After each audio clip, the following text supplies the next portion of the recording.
Hello, welcome to Hook Pottery Paper and our video on pigments and pigmenting pulp and all the chemicals that work with that. We're going to go through some notes on the table. I'm going to take you through the chemical process, but we're going to need to start at the basics so we kind of have we're on the same page, so to speak. So I'm going to have the video direct down here to some notes that I'm going to talk from. It'll help us understand each other. So let's just talk about pulp because that's what we're dealing with. And everything that we're working with, it's all about relationship. The relationship of how things affect each other and work with each other, right? So let's start with our main one.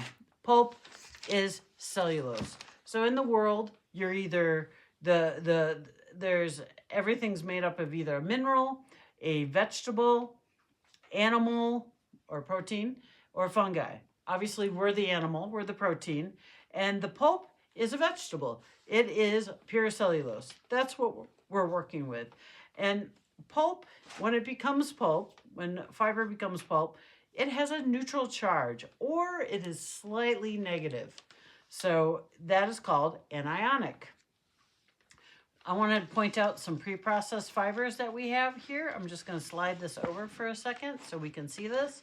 So if you're in a paper making studio, some of the main fibers you're going to be looking at are going to be a cotton linter. Okay, this is a sheet form. Here's abaca, which is a non-bearing banana plant. Cotton linter does come from cotton, obviously. And Cheney half stuff. This is half cotton rag. And this is the actual rag as well. You might be cutting up rags, you might be getting half stuff, or you might be getting the cotton in a linter form. Those are all cottons. And then this is the other pre-processed fiber. There are some other pre-processed sheets out there. There's a flax, there's a sisal, but they are pre-processed, which means all of their acidic material has been removed. They are ready for the beating process and then to go on making paper. One thing I want to point out about a linter is these are not called linters, these are sheets. This is called a linter because it basically comes from the lint of the seed. So I'm going to just draw a picture here. If this is a cotton fluff, cotton is a seed fiber, so it's going to produce almost similar to what you would imagine a cattail. It's a fluff where the seed pod opens up and all the seed hairs come out. And in these hair puffs, seed hair puffs, you're gonna feel, if you felt one, you'd feel a nub. And those are the actual seeds. Now the seeds are picked out. Eli Whitney developed the cotton gin here in America and basically figured out how to pull those seeds out of the cotton. The cotton then goes on to be cleaned and spun into cloth and cotton rags, made into shirts, etc. Here is a picture of just the seed. Okay, on the seed, there are linters. They're all over it. And you have this is called a first cut linter. I know it's looking upside down. I'll turn it around in a minute. This is a second cut linter, okay? The hairs on the seed are actually called lint. So basically, that's why this is called a cotton linter. This only goes for the paper making process. It never gets made into rag. So that's the big difference. Your fluff off the seed hair, the actual seed hairs, goes on to make cotton. The hairs that are stuck to the seed are a weaker kind of fiber, and that's a first cut linter and a second cut linter. Both of them can be used for sculptural work, but second cut shrinks even less than the first cut and is even softer. Okay, I just wanted to explain that. So the big relationship we're talking about here, once again, is that your pulp is going to be neutral or a negative, an anionic charge, okay? If you're not working with already pre-processed fibers, you might be working with a raw fiber. So a raw fiber is something that still has the lignins, the pectins, the waxes, the carbolic acids. They could be anything from kozo, this is gampi, And Gampi also comes partially processed, but for the most part, it's raw and still has to be, it's still the bast fiber, it's the inner bark, still has to be soaked and, excuse me, cooked and rinsed and beaten. And the acidic material still needs to be removed. Here we have hay, and hay is a combination of grass and forbs. Forbs are different kinds of green plants that ruminant animals love to eat. But basically, all of these have to be cooked to remove the acidic materials to get to the pure cellulose. They are still a neutral charge, okay? We're going to move on. Now that we understand our pulp and that it's neutrally charged, the next thing that we want to really talk about is while your pulp is being beaten into the beater, you are going to put some additives, more than likely. So here we have, we're going to talk about sizing. Is this good, John? Should I move it? I had to. Okay, so we're good. So just to, what is sizing? Sizing slows down the absorption of moisture. The whole reason I can write on this sheet of paper with a black magic marker and not have it bleed out is the fact that it's been sized. So we have different kinds of size. We're going to talk about internal, and then we're going to talk about external. So internal size on the market right now comes as a white substance. It's called Hircon 70. This is an alkyl ketene dimer, which basically is cationic. This is positively charged. The paper making process, if you're using pigments, is a physical process. It's not a chemical exchange. It's a physical where we're going to have positive and negative attraction. Okay, so this is, your sizing is made with a positive charge. It is also organic, which means it's been derived from a living thing. So you might have sizing that you might be using the white sizing, the Hircon 70 or something similar. This is why it can mold. You can refrigerate this, you can keep it cool, as long as it's 55 degrees in a dark place and air is kept out of it, and you're not dipping anything, need to keep it clean. So don't dip anything in it that has pulp or anything that could be carrying mold with it. So basically, in my studio, I put this on the cement floor because my studio stays at the floor stays about 55 degrees, and I don't want to freeze it. So we want to make sure if you need to, put it in a refrigerator. But for the most part, it needs to be kept cool and in the dark container with an airtight seal. So I'm going to just show you an example of what sizing is, so we're still on, so we get on that same page.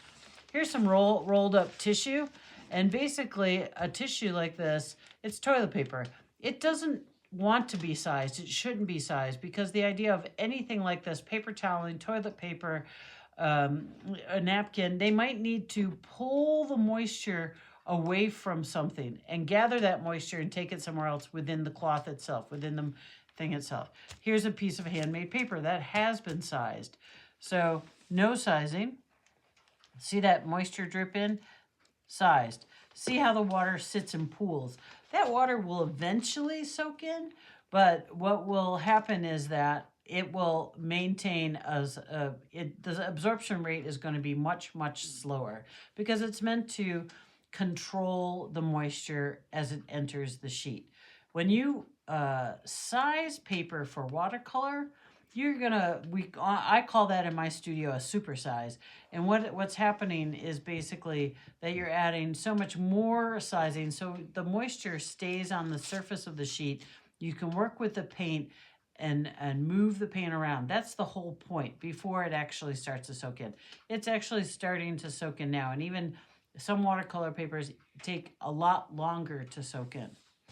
So when we're working with the liquid size, you're going to basically I use a tablespoon per pound.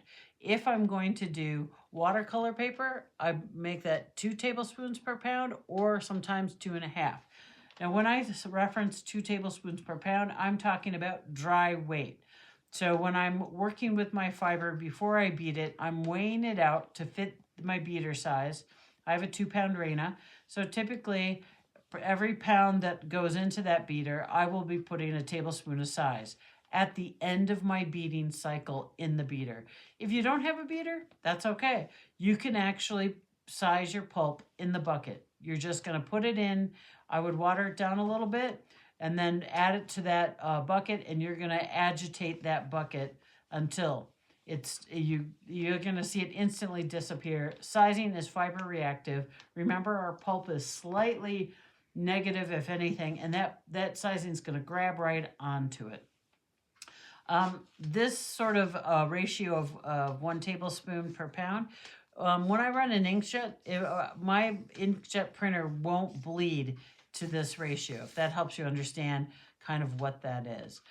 Historically, it was a rosin that was synthesized with soda ash, but now this is a chemical organic substance that is able to be controlled with the sizing's made much easier to add to the pulp. The other kind of size that we want to talk about, which you do when your sheet is dry, is an external size. So once again, this white one, the white one was internal. That's happening when you still have pulp before the sheets are made, or sculpture. This is external. And what we use for an external size is gelatin. And I'm getting my gelatin from Califon Book Carts here in the States. Gelatin is a collagen that's extracted from the skin and bones of cattle, chickens, and sheep, and then it is basically it's ground up and it's packaged. It can be here in the States. We have something called Knox gelatin, and you might have something else that's similar. This I can buy in the grocery store. And then I can follow a recipe that's very similar to this to create a gelatin size. So that's easy to come by. This, you might have to go to a book supplier or different kind of suppliers like Califon Book Arts to actually acquire a gelatin size. When would I use an external size? When I need to. And most of the time, you'll know when you need to use that external size. The recipe for this size is 4.5 cups of tap water to 3 tablespoons and 2 teaspoons of the gelatin. And I went ahead and already did that. This is the gelatin. It's already soaked overnight. So you're going to want to put this, sprinkle it on the surface, and then actually let it sit overnight. And when it sits overnight, you don't want to stir it. You want to just let it absorb, and it's going to drop. And you can see, if you can possibly see, you're going to see it's almost kind of this yellow, but these sort of globs in there in the water. So what you're going to do with this, that just helps your collagen get wet and actually swell. Then we're going to take it over here to our heating unit, and we're warming it up, and you can see here it's become a liquid. There, I gotta get my brush wet again. So we want to heat it very slowly and very low heat until it becomes a little steamy. You do not want to simmer it. You do not want to boil it. You want it hot enough that you feel like it's going to penetrate. I can stick my finger in it, but it's not going to burn me. I'm not going to hold my finger in it, just enough to stick my finger in. Can you see this, John? Yep. So basically what you're going to do with your gelatin, there's 2 ways to do it. I like to brush. Some people dip. So you're going to brush your gelatin on. And I'm just going to leave this dry. And then we can take a look at it in a little bit, and it would have dried. So you can see the difference between the two. But for the most part, you're going to want to possibly coat both sides, treat each side equally. This is an okay surface recipe. I wouldn't do much denser gelatin unless for some reason there is a reason. You could probably do a little less. So what's actually occurring here is the warm gelatin is seeping into the surface of that sheet, And it's still seeping into my sheet even though I externally sized it. It's going in a little slower, but because it's warm, it can penetrate faster.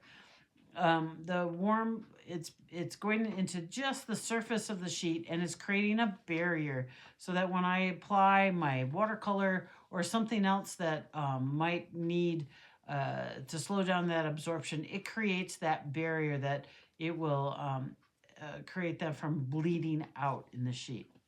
Now, if you're a vegetarian and you don't want to deal with animal products, agar, I haven't worked with it myself, but I've been told this is something that could be a possibility. And agar is definitely a carbohydrate, and it's a gel of sorts. So this is something, it is a food product to try out, and you would coat your paper with this. Once again, when would you use this? When you need an extra toughening of the sheet, or you know that your sheets are not sized, but you need them to be. So the side thing about internal sizing and external is it's going to toughen your sheet. I mean, the main idea is that it slows down that penetration of water to control the agents that are used on it. But for the most part, it will also harden and toughen your sheet. Okay, sizing.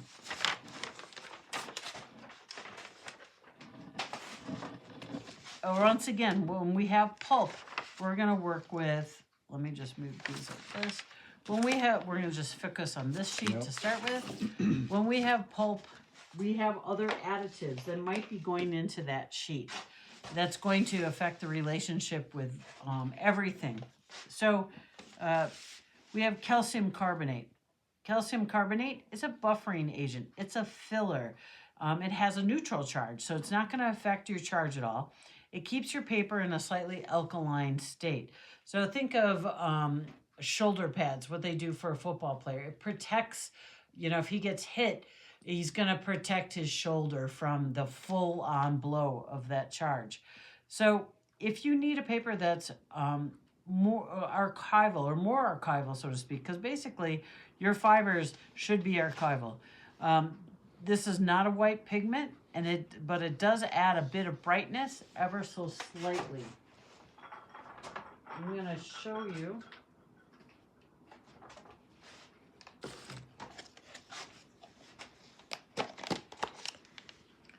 This is what your calcium carbonate is going to look like. It's a mineral, and so it's going to be a white buffering agent. If you are familiar with Rolaids or Tums or anything that's an anti-acid, so when the acid enters the sheet, because a sheet of paper starts to decay the day that it's made, it just depends on the environment that it's in, of how fast that decay is going to happen, and the surrounding issues that might be, whether it's getting sun or some sort of oil is introduced to the sheet. But for the most part, the calcium carbonate, the acid will enter the sheet, and the calcium carbonate will neutralize the acid, and the fiber will not be affected. So that's that's how it works. 1 tablespoon per pound, and what I normally do is I will put a cup of water in a blender, turn the blender on, sprinkle that tablespoon over that water, and then I will use a little, then I will pour this directly into my beater through the sieve, and if there's any crunchies or larger particle that just didn't blend well, they'll get caught, because we don't want them showing up as a chunk in the sheet. Okay.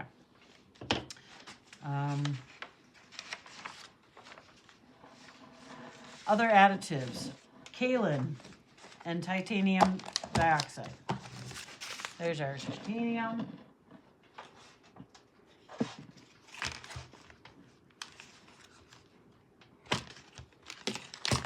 One thing I wanted to mention about the calcium carbonate here is that most commercial made papers, so Stonehenge, Arches, Reeves, and of course many others, but if it's commercially made, it's typically buffered. And when they say it's buffered, they mean there's calcium carbonate in that sheet.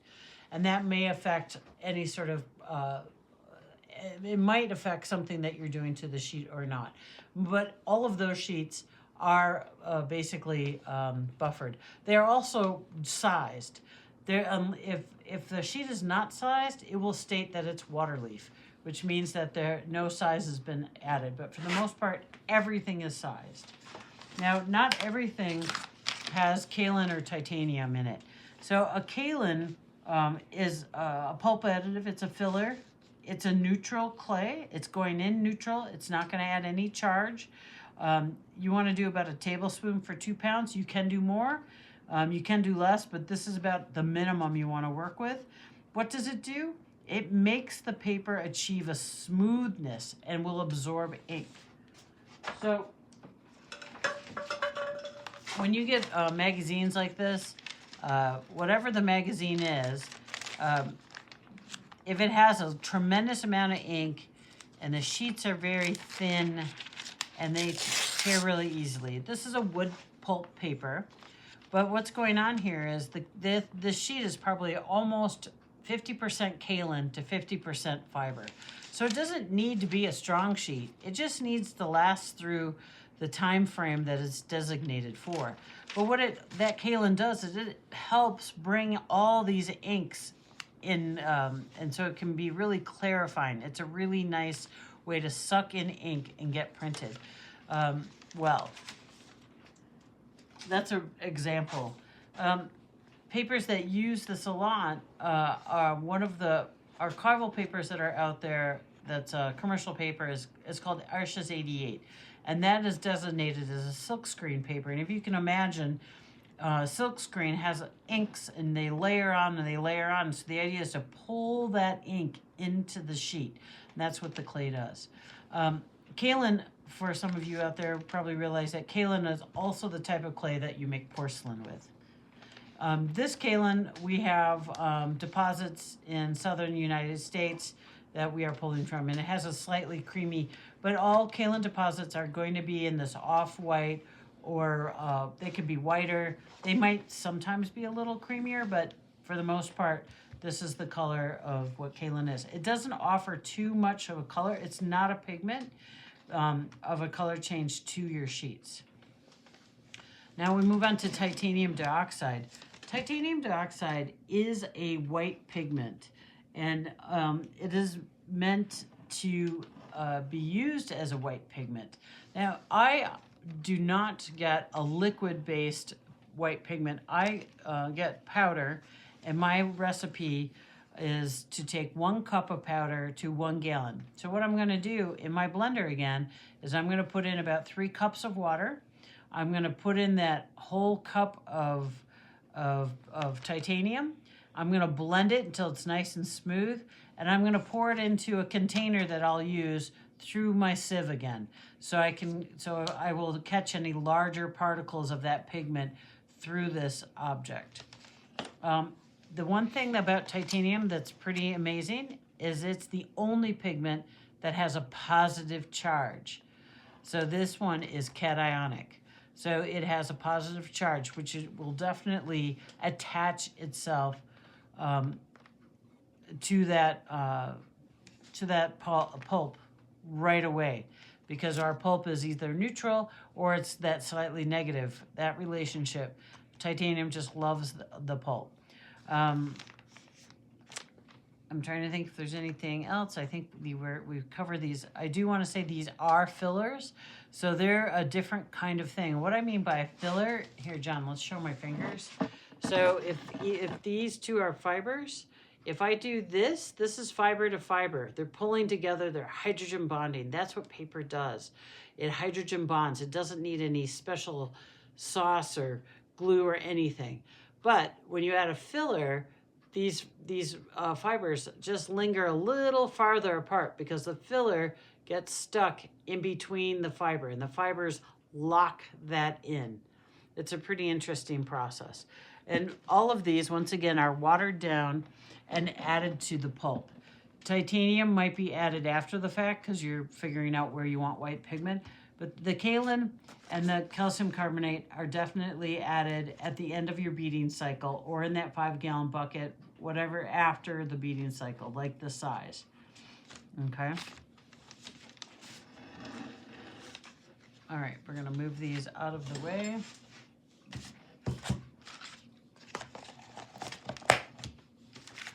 You also want to keep these obviously dry. They don't need to be in a dark space, but they definitely need to stay dry in your studio. They will suck up humidity too, so you want to keep them as dry as possible. All right, we're going to move on to retention aid. So retention aid is only used when you're using pigments. So we're going to talk about retention aid and how to make it, and then we'll relate it to directly to the pigmentation. So the one thing you want to remember is retention aid has a positive charge. And what we're going to do here is it's going to jump onto that pulp very easily. Positive charge means it's cationic, okay? When to use and how much, we'll talk about that when we actually get to the pigmentation, because that's why you use it. Liquid versus crystals. So out in the big world, there are two kinds. We're going to go right here, John, just so you can see it. There are two kinds of retention aid available on the paper in the paper making world. There's a crystal, which has a shelf, doesn't have a shelf life, it lasts forever. I'm getting mine from Twin Rocker. And there is a liquid, which I don't have here to show you, but liquid can be bought, I think, by Twin Rocker as well, and definitely Carriage House and maybe other supply houses. I prefer the crystal, and the reason why is because I can control the concentrate, and you're going to see how important that is as we get into coloring really fine pulps. Fine pulps, I mean by really tiny pulps that I'm going to use for pulp imaging, like something on here. So these pulps are very, very small. They're like the size of a grain of salt, and they're applied to a larger base pulp. I'm going to show you how to pigment the base pulp as well as a fine pulp. Both of these are cotton. We're going to come back down here just to look at the recipe. So what we're doing is we're going to take 2 teaspoons of the powdered Re-10 to 2 quarts. And I'm going to make that, and it needs to set overnight. It works best when it sets for 24 hours. So what I did is I took a quart of water. And I put it in my blender. So I have 2 blenders in my studio. One is for powders, like the white powder, the kaolin, the titanium, and one is for making clear substances like Re-10 and PEO and formation aids. So the Re-10 is, I put about 4 cups of water, which is basically half of a quart. I put 1 quart in my blender.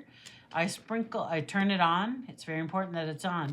I sprinkle the 2 teaspoons over the surface of that, and then I pour it into, this isn't exactly a 2-quart container, and then I fill up the container then the rest of the way. So 2 teaspoons to 2 quarts.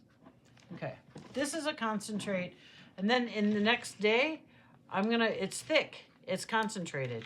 It's really, this is a lot. I make a lot because I use a lot in my process. When I'm making, a couple hundred sheets that are really heavily pigmented, I need to have enough Re-10 around to make sure my pigment is going to set. And I'm okay if I have to dump out a 1/4 cup or a little bit, but it's better to have it handy than to stop and have to sit overnight. And I want it concentrated because I only want to put a small amount of this liquid into my pulp. I don't want to keep adding watered down pulp, watered down Re-10, which is what, you only have one sort of concentrate for that. This gives me a superior concentration. This goes into my refrigerator or into a cold spot in my studio. I can't freeze it, but I don't want it warm. So I want to store it that way. As you notice, I took my little whisk here because it gets thick on the bottom. So I'm going to use this to actually bring that bottom up and kind of stir it so it's more consistent. So from this, I'm going to take, in my studio, I use different containers to designate different stuff.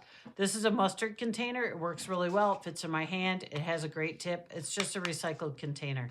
And I have a different style of container I use for PEO so that it's easy for my interns as well as anybody else to use the materials. So what I'm going to do so I can readily use this is I'm going to do a 1/4 cup of Re-10 to a 1.25 cups. And I'm going to just pull it out of your sight. So I got it. Okay, thank you. We're going to fill, basically, a 1.25 cups is the rest of this jar. So I'm going to just fill this jar up. Okay. All right. This can go back into my cold spot. This now is what I'm going to use to pigment things with, especially small containers of pulp or up to a 5-gallon bucket. If I'm doing a 30-gallon trash can, I'm going to, so this is basically 1 to 5. That's what that ratio is. You can do more. Some people do 1 to 10.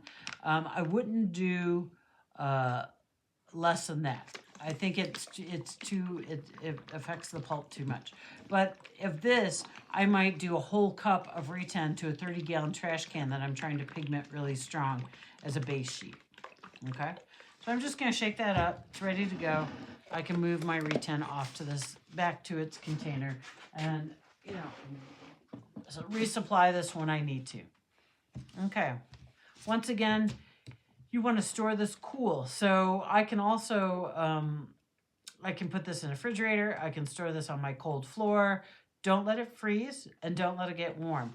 When it gets warm, if it starts to turn and be non-effective, it's going to turn milky. It's going to turn sort of a white. It won't be quite as white as like a skim milk, we'll say, but it's going to turn a milky white. And it's also not going to seem as thick. It's going to seem thinner.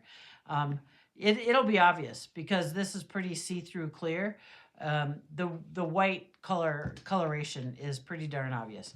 Okay, this is biodegradable, and it does have the ability to mold if you let it, if it warms up and it sits somewhere. It can go bad, okay? It is organic. All right, that's Re-10. We have it all ready to go. Now I'm going to show you how to use it.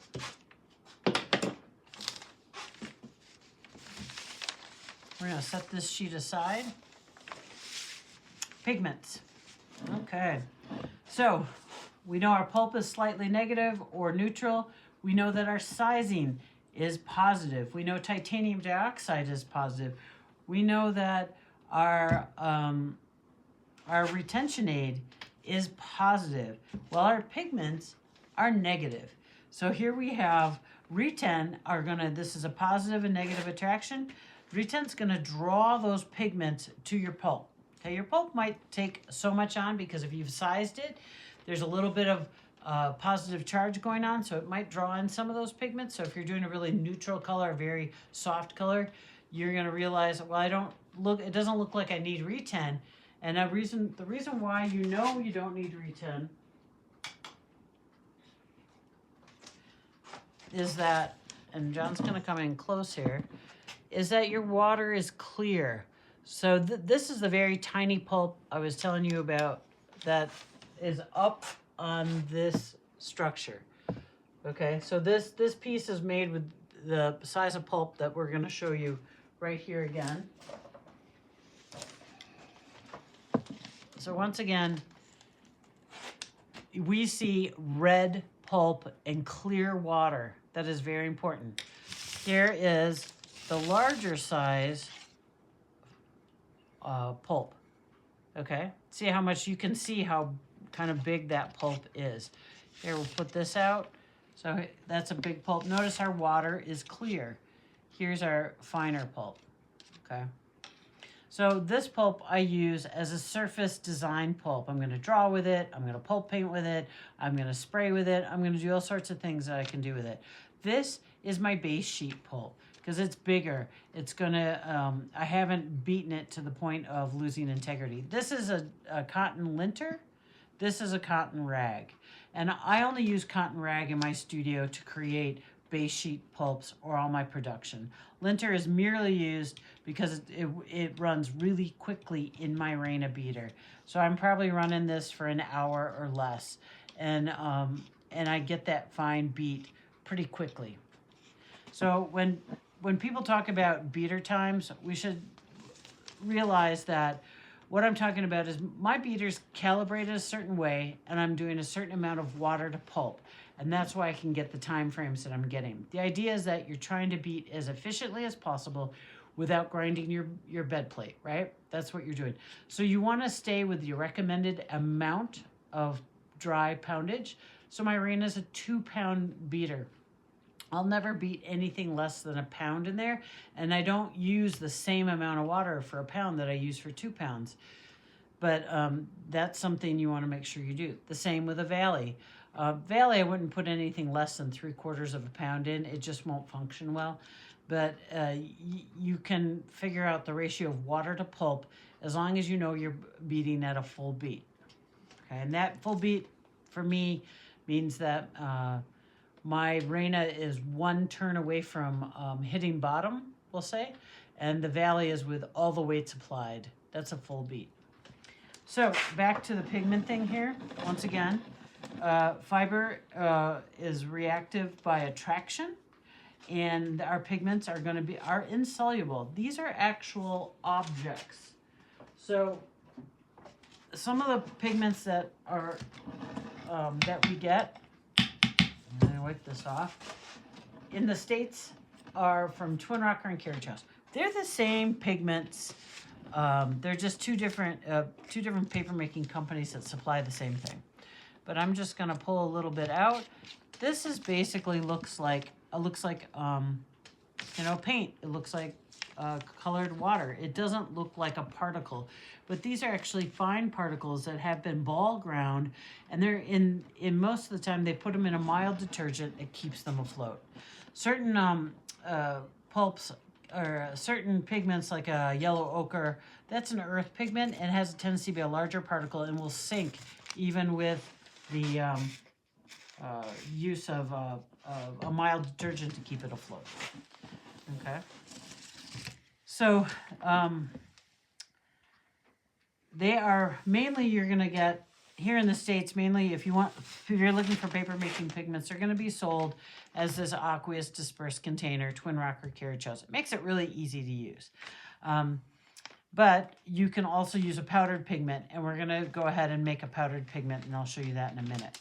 So let's go ahead and make this red, okay? I'm going to get some pulp, and we're going to go ahead and turn this. Okay, so here we have linter, which is finely beaten. You can you see that pretty well, John? Mm-hmm. Okay, so it's kind of hard to see at the moment. It's white pulp on a white spoon, but we'll go from there. And this is straight from my beater. So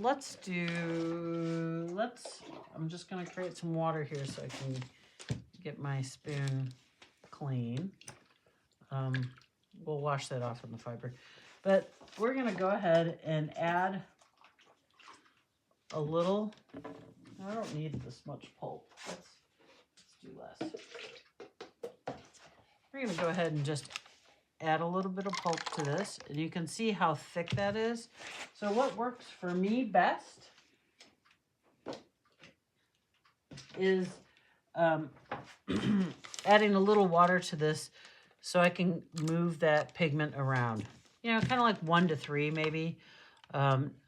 More pulp than water. It's still a little on the thick side. We want to make it kind of not quite, we want to have some resistance on our spoon, but we don't necessarily want it, we don't want it runny. We want to definitely keep it kind of thick and concentrated, because then when I go to work, once again, this is the fine pulp that I'm going to pulp image with. This is the fine pulp. I want to keep it as thick as possible so I can choose how I want to use this pulp. So as you saw, when I opened a container, a lot of the dry parts, you know, if you haven't used a pulp in a while or a pigment in a while, sometimes you'll get dry crusties, we'll say, around the edge. So what I've taught my students, and I'm okay with this, and it works well for me, it works well in my studio, is I'm going to go ahead and open this container just on the floor. In my studio, I have a floor. I'm washing all the time. I don't want any of these crunchy things getting in my pulp because they won't just dissolve. Once they're dried particle back again, you've got to grind them out. So we're going to just kind of drop them there so they're not on our working surface. In my water here, sure, my water gets dirty, but if I can stir and pull my spoon out and efficiently, it rinses everything free. So I'm really just have a clean spoon. I'm going to dip in to my red. To make this red, you use both the blue, the cool and the warm reds that I'm getting from both companies. So we're going to stir that in.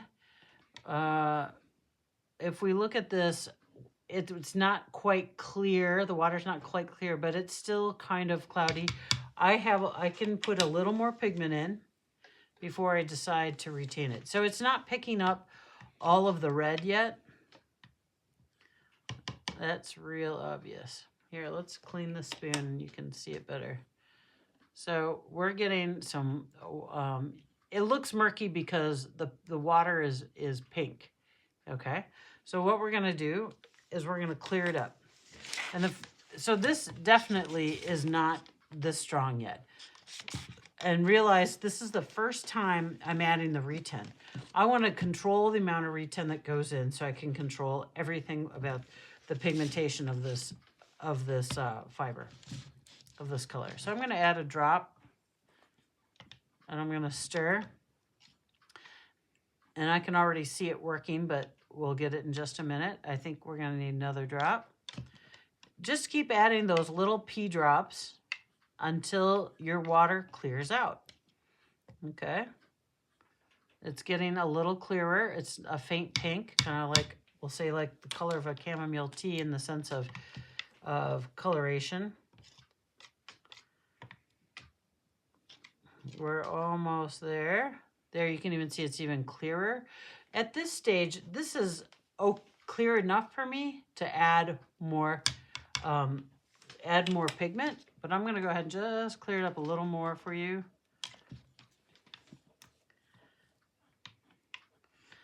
Now, maybe this is the color you're hoping for. So we're almost clear. One more drop and I'm going to be totally clear. But I know this color isn't going to satisfy me. And if I want to test a color, what I would do is take a spoonful and put it onto wet Pellon or felt or cotton rag. And I would go ahead and let it dry out. I can iron it. And then I'm going to see the color wet to dry. And that's going to tell me exactly where my color is at this pulp. And then I can decide whether I want to add more pigment or not. You do not want pigment in the water. So if this is something you want to test for coloration, you need to clear the water. And the only way to do that is by adding more retin. So let's just go up to the board here. I want to show you what I got, just so we can understand what's going on in that container. So here is your particle of pulp, okay? This is the pulp. This is a cotton rag, just a little tiny speck of rag. It's not the whole container, it's just a speck.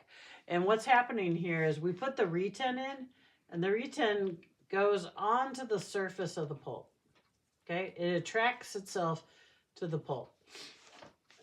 Those pigments are now particles that are sticking because of the retin. Now, I have a lot of spaces, a lot of surface area for that pigment to attach to. It's a round, or it's an object. So the pulp is a, it's not exactly round, but it's an object that it needs to cover completely all around. So I can add a fair amount of pigment to get a really rich color. So if we're going to flip over to this color, we want a color that's this rich, and you can see that this is not. Okay, if you want a paler color, you're on the right path. Put in a limited amount and go ahead and test it out. But I want something that's going to give me this color red on here. And what I do with all of my colors is I do what's called a color chip. So I am spooning it onto a piece of cloth. I'm ironing that, and I'm looking at them together, as well as looking at whether I need to make it darker or lighter. If you're going to use white, you want to use white in the early stages. Now, white will lighten and brighten, but my red, I want rich. And so a white, think about what it does. It whitens things out. It becomes more pastel. If I add white to this, it will stay not necessarily pink, but it will definitely pale out, we'll say, the intensity of the red. So when you use white, think about what it's doing. It's lightening and brightening. And you can add just a little bit to give a boost to any color. The thing you want to do is experiment. So basically, what we're doing here now is we're going to go ahead and push that pigment. We're going to saturate the pigment onto that fiber. Okay, I'm going to do a healthy dip. I'm adding the other color of red. This red has more of the cool than the warm. So I'm going to, and right now we can still see our water's kind of clear. I'm going to go until my water almost resembles an Earl Grey, we'll say, of intensity. Okay? I can still see through it, but it looks like there's a fair amount of pigment in the water. Because I know by own experience that means I'm going to have a pretty good serious color. We're almost there. I'm going to give it another dip of red. Well, this red's going to be a little more on the warmer side, but that's okay. Okay, so we have quite a bit of pigment in the water. So I'm going to go ahead and take my Re-10 now, and I'm going to add it. I will say not all pigments retain the same, in the sense of some might need more Re-10, some might need less. If you put titanium in there, remember titanium dioxide, that white pigment, is a positive charge. So you are adding that positive charge not as Re-10, but as a white pigment. And that will mean that you'll probably use less Re-10. So we're getting there. We're going to add a little more. It doesn't matter how much Re-10 you use. As you use it and you make your images or your paper, whether it's a base sheet or not, it dissipates. It disappears. It doesn't become a part of the end of the sheet. It will go away. We're almost there. So basically, we are adding pigment to the pulp, and then we're adding Re-10 to make sure that pigment attaches to the pulp. Okay? This is not a dye. This is a physical attraction. Dyes are a chemical reaction. Okay, this is a physical attraction. So we can see our red is starting to clear out. Or what I say is clear out, but meaning the water's clearing out and it's jumping onto the fiber. Okay. If your water isn't clear, you're going to be pressing or draining pigment down the drain. And it's too expensive to do that. There's no reason why so troubleshooting, if you put on too much pigment, let's say it's really thick in there, it's really dense, try pushing your Re-10 as much as you can. But if you get to the point, and it might mean that your water gets a little glossy, it could this is one way to learn. Just push it as far as you can with the Re-10. And sometimes the Re-10, we're almost there. See how clear that water is? You want to push or saturate that fiber with as much pigment as possible. But at some point, there's only so many spaces on that fiber. I think we're a little lighter. We are a little lighter. We could add a little more pigment for sure. But you get the idea. I would color chip to test this to see where I'm at. So when you, I just lost my thought. So when you're basically if you put too much pigment in here and you retain and retain and retain and retain, and then suddenly instead of the water looking clearer and clearer, it starts to stay the same, if not more confused, or like it's not working. But you need to really realize that you can push it pretty far. You can push that retin. You can put a lot of retin in it. But let's say you put in too much pigment to begin with. One, you can add more pulp. You stir it in, and that retin and that pigment will start dispersing to that new fiber. Two, you have so much retin in there that your pulp, that the pigment is confused. It doesn't know if it should be in the water or on the fiber because you've had so much retin that it's starting to jump off the fiber. But that usually, it takes a really long moment.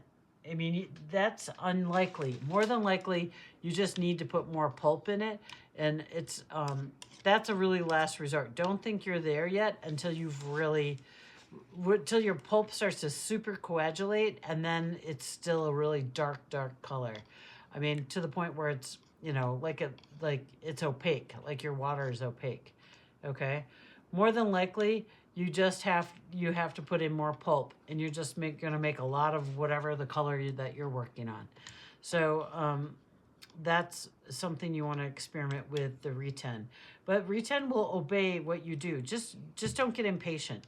Add it so you learn it, and eventually you'll learn to whatever your concentrate is to the pulp, the color you're making. And this goes the same for your base sheet. This is the base sheet cotton, and this also goes the same for Abaca. I made this Abaca red yesterday. Okay, so Abaca is the same boat. This Abaca has been sized. This Abaca probably has a shrinkage rate of maybe 30 to 40%. Remember, pigments are opaque.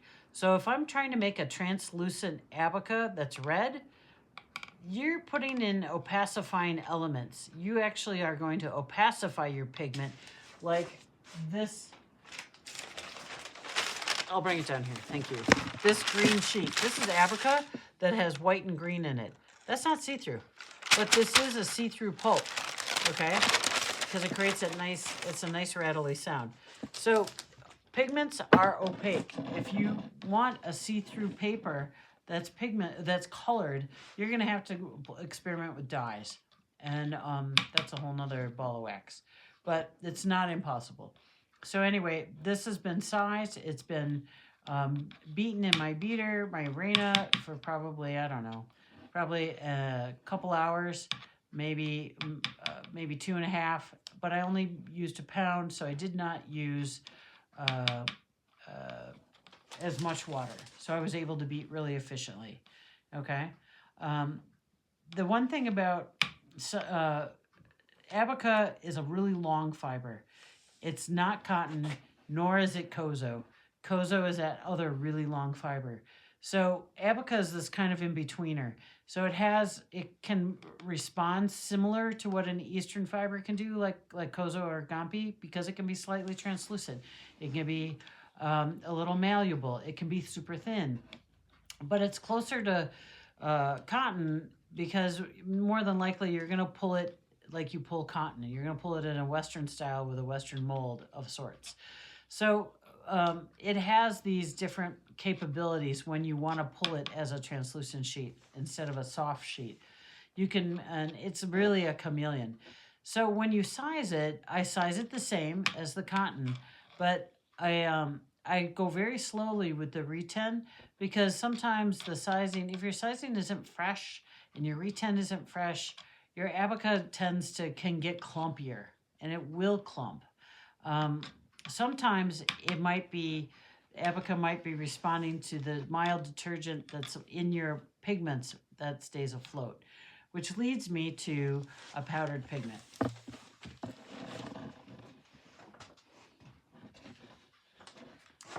So this is a powdered pigment. So something I want to tell you is that my kaolin, my calcium carbonate, my titanium dioxide, powdered pigments, some of my powdered pigments are coming from a ceramic supply house. So if you have a studio, ceramic studio that's nearby, or someone that supplies ceramic studios, they're going to have pigments, because that goes in different glazes. They're going to have these other elements because they're clay or minerals that are actually go into either glazes or clays, and they tend to be a little cheaper. You might have to buy a pound of it, but it's definitely in the long run going to be cheaper than what you're experiencing. So all of those elements, you should check a ceramic supply house as well. Oops, let me get these pigments just out of the way. So a powdered pigment is just that. It's a pigment that is powdered, and sometimes it's been finely ground and sometimes it's not.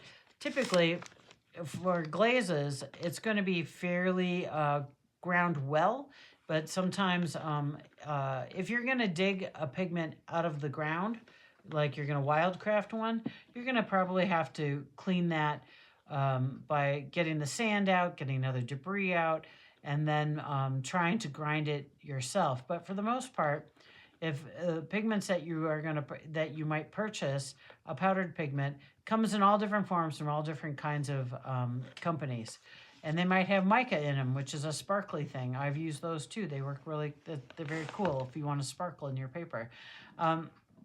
So this is pretty. It's ground pretty well. What you're gonna do is you're gonna take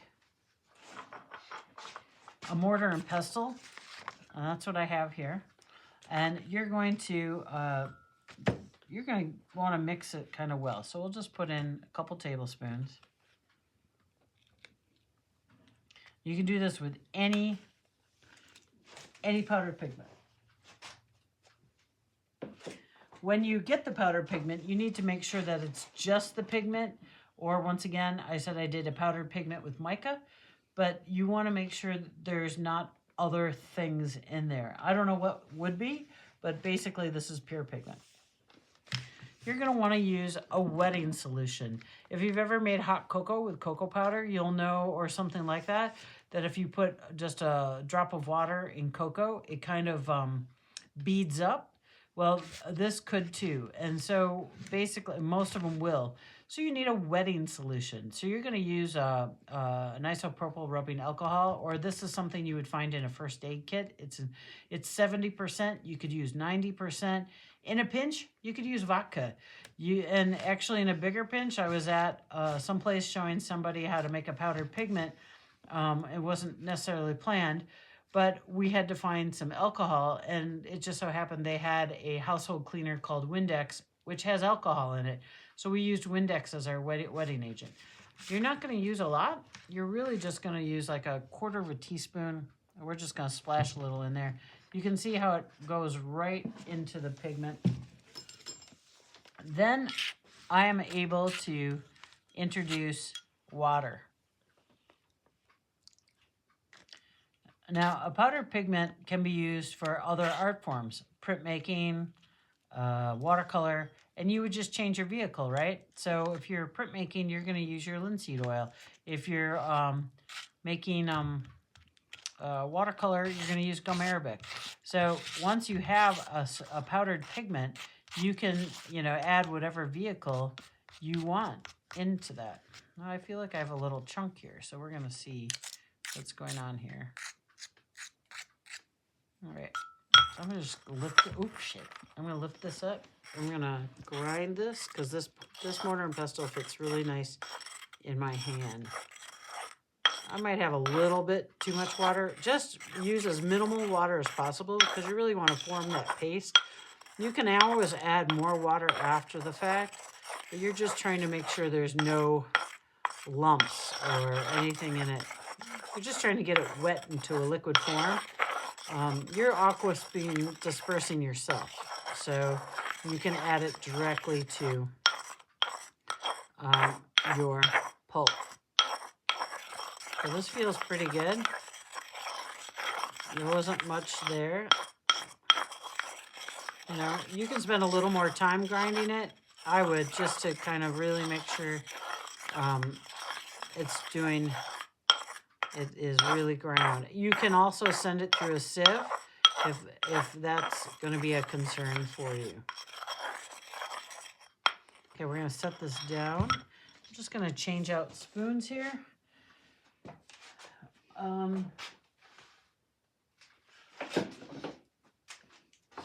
Here is the abaca that I beat, that you see as this red over here.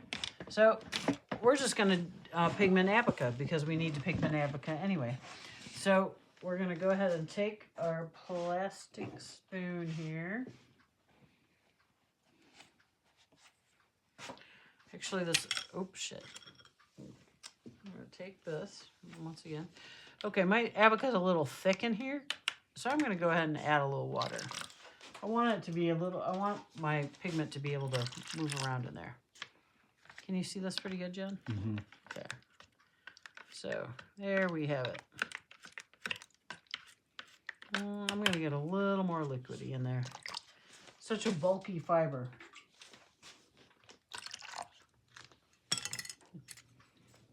Alrighty. That feels better. It flows better. I've got a little bit of resistance on my spoon, but I can feel the fiber in there. Okay. So here we're going to go ahead. We're going to scoop up. I'm going to take kind of a generous amount because it's a lot of pulp in there. I could go and do it a little less. We're going to stir that right in. Doesn't matter if it's powdered or in liquid form. All pigments are negative. Okay, they're a negative charge. And this pulp was sized, so it has a little bit of sizing in it. I do find that sometimes doing earth pigments, they're easier. They have an easier time retaining to the pulp. So let's take a look at this pulp. Without testing it, I'm not sure if I'm quite there, but I am seeing some pushback. So when I look at my pigments, my pigmented pulp, and I see a really strong reflection back, it's not, the light isn't going in, it's kind of bouncing back. I know I'm getting close to a really rich color if that's what I'm looking for. For the most part, I can add a little more pigment here.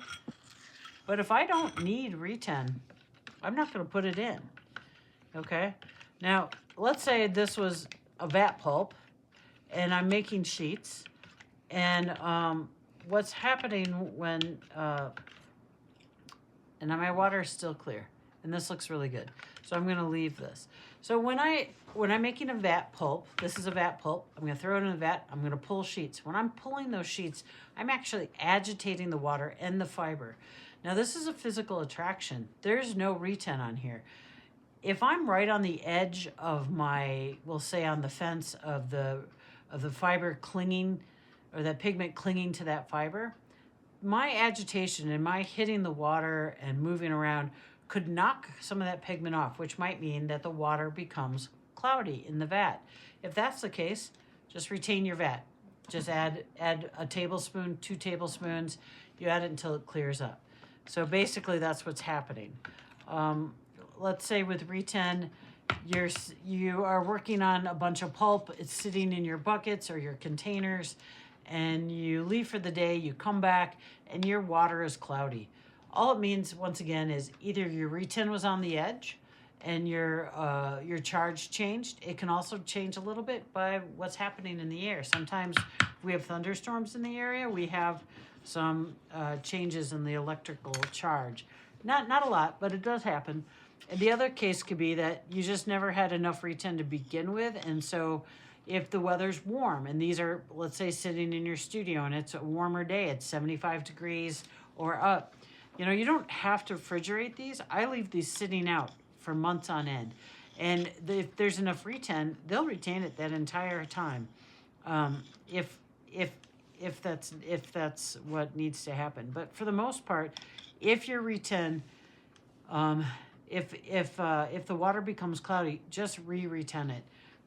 Retin is an organic substance. It will mold. So if you are letting this pulp sit for a long time, I recommend in a cool, dark spot with a lid. You want to think of it as an organic substance. You want to keep air out. You want to keep light out. And you want to keep any mold from falling in it from the sky. Mold's around us all the time. and we want to make sure it doesn't age the pulp. But for the most part, your retin will age faster than the pulp. So if your retin becomes warmer, or you do introduce something into the pulp, your retin is what's going to age first, and then your pulp will be second, especially if you have a lot in there. So for the most part, we have completed everything we need to retin, and it's ready to go to work in our vat or being drawn on our image. I think that can conclude. I don't think we have anything else to share. We've kind of went through our trouble questions.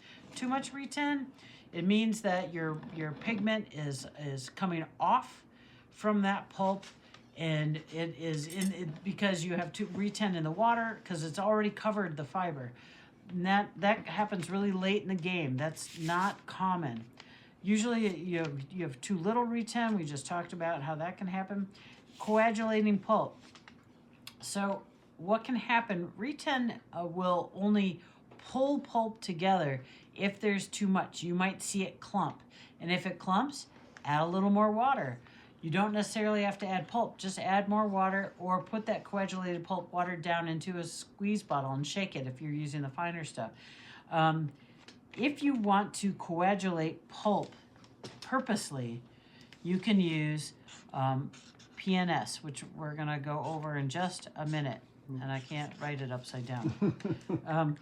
So basically, next day pigment in the water, we talked about that. Heat and retention do not get along. It does have doesn't have an indefinite shelf life. It's organic. That's our pigmentation. Now, I want to just cover formation aids because some people use formation aids with their pulps. Okay, so there are 3 out there. Typically, the PMP isn't sold anymore. We have the PEO and the PNS. And I have them both here to show you. When would I use which one? So right now, most people use the PNS. I'm sorry. Most people right now use the PEO, and usually that's the only thing out there. If you look at Twin Rocker, I'm not sure exactly what's going on at Carriage House with it because I buy most of my stuff at Twin Rocker. I'm so physically close to them. So PEO is something that has more recently come on the market. I'm going to say 15 years maybe. And the positive thing about the PEO is it's a powder. So you can actually agitate it quickly. In a couple hours, you're going to have PEO ready to go. I don't like to use it so immediate. I prefer a couple hours. You're going to use this when you're going to use pulp that's pigmented. This works with pigments and sizing. It does not coagulate pulp. If you look again at this image up here one more time, this blue has PEO in it because PEO can, in an untraditional process, PEO can be used as a pulp medium to make pulp spread and glide across an image. So this blue has it, this has it, and this turquoise definitely has it. The green has it. I can see it because of the way the marks are made. And that's what it can be used. It can also be used for Eastern sheet forming. I prefer not, it seems though, when I use this for Eastern sheet farming, it seems to kind of, we'll say, die early. PEO is a gooey substance, and if it's not kept cool and or refrigerated, it can, the heat will actually make it die, which is great because if you spill it on the floor, the first thing you want to do is notify everybody so no one breaks their falls. But you can pour hot water on it and it dissipates it. It destroys it. So it gets warm if you're working in a studio and it's 80 degrees or you're outside with it, and you can't be working in the sun too much with it for long periods of time because it'll just go flat, we'll say. It doesn't get gooey anymore. PNS has a slightly longer life, but PNS is used when no size or no additives are used, okay? That's why it's PNS. PMP used to be what PEO is, but like I said, it's rare because PEO is on the market now. PMP is hard to find. If you're looking to literally coagulate your pulp purposely, after you've retained it, it looks beautiful, you're ready to work with it, but you want it to kind of coagulate, you're going to use PNS. Okay, that is what on the market they call a coagulant. Okay, when you make PNS, it's made very similar to the Retin. I'm going to show you. It's on the screen sheet of paper. It's a larger crystal. It's like, you know, size of salt. Once again, it's a bigger thing. I'll show it. So it's big. It's not powdery like this PEO, right? So what has to happen when you make the PNS, you have to let it swell overnight. And it'll do exactly what the Retin did. It'll go to the bottom of your container, and you need to agitate it up. So my recipes, once again, are concentrates, and you can play around with that concentrate. I don't have them written on here. I will tell you. You've got PEO here. What's that? Oh, sorry, I do have the PEO. 1 teaspoon to 4 cups. That's a very small amount. That works really well. That's usually I make it in larger quantity, but you can work with that.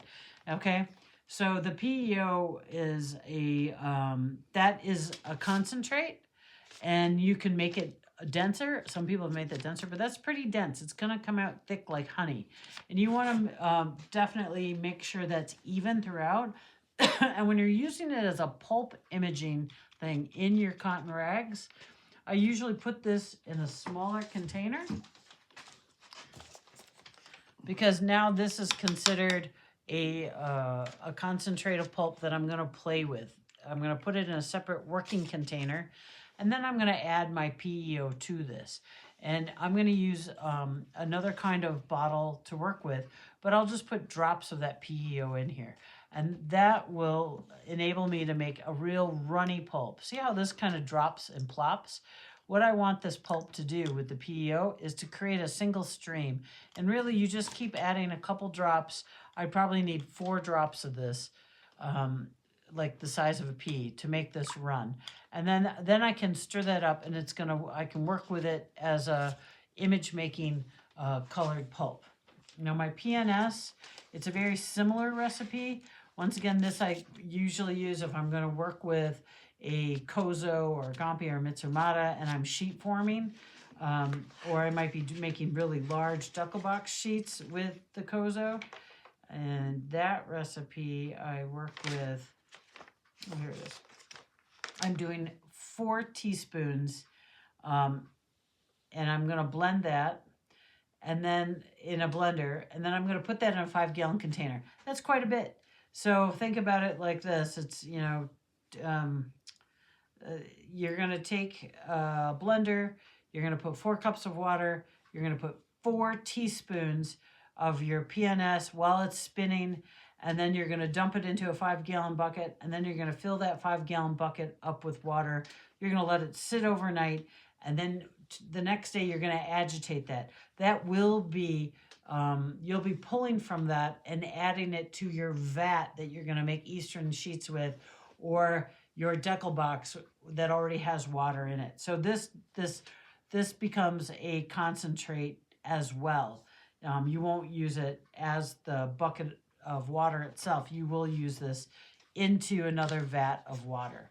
So once again, that's 4 teaspoons into a 5-gallon container, and you can reduce that to whatever you need it to be. PNS, no size, only for Eastern sheet forming or large duckle box sheet forming, where you're going to just not have pigments or sizing. PEO, anything pigmented. Now, I will tell you, PEO will work for your duckle box and will work for Eastern fiber. It's not, it's kind of become the one. If you only pick one, this one will do everything for you. It's just not my fave, but for the sheet forming.